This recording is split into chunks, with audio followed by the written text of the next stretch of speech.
Čau lidi, nebo kamerama.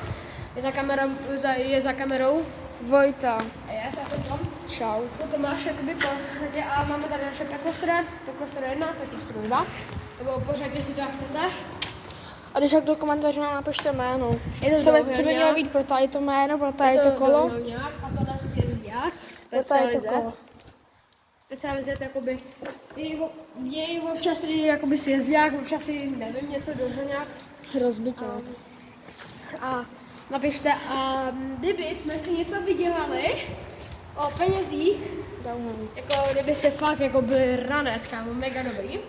Takže kolik vyděláme, tak budeme jakoby kupovat mobil, stativ a něco dokola budeme kupovat a třeba už nový budeme jak Bike Clock, jako bratři a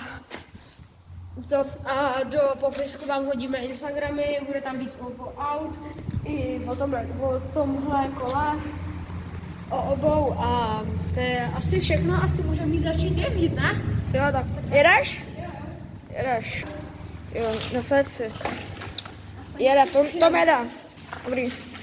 Takže jde. Řvi. Si jede, co? Když do popisku vám dáme i TikTok, kdybyste chtěli. A kdyby tak chtěl, hledám na Co? na www, na YouTube si hledejte když tak. Drža? Na YouTube i na Instagramu si nás můžete vyhledat. A když tak,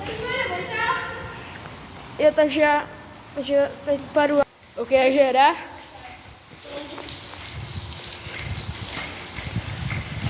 Jede. Tady je můj bike. Jo, pardon za grafiku. Je fakt zima venku.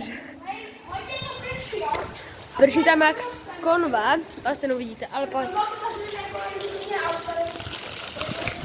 Já jsem dobrý fotograf, takový jako kola a tak. OK, ukážeš nám bunny hop?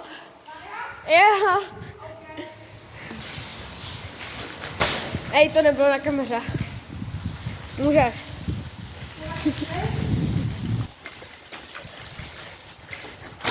Yes, bylo to tam. OK. Tak co, asi konec, nebo?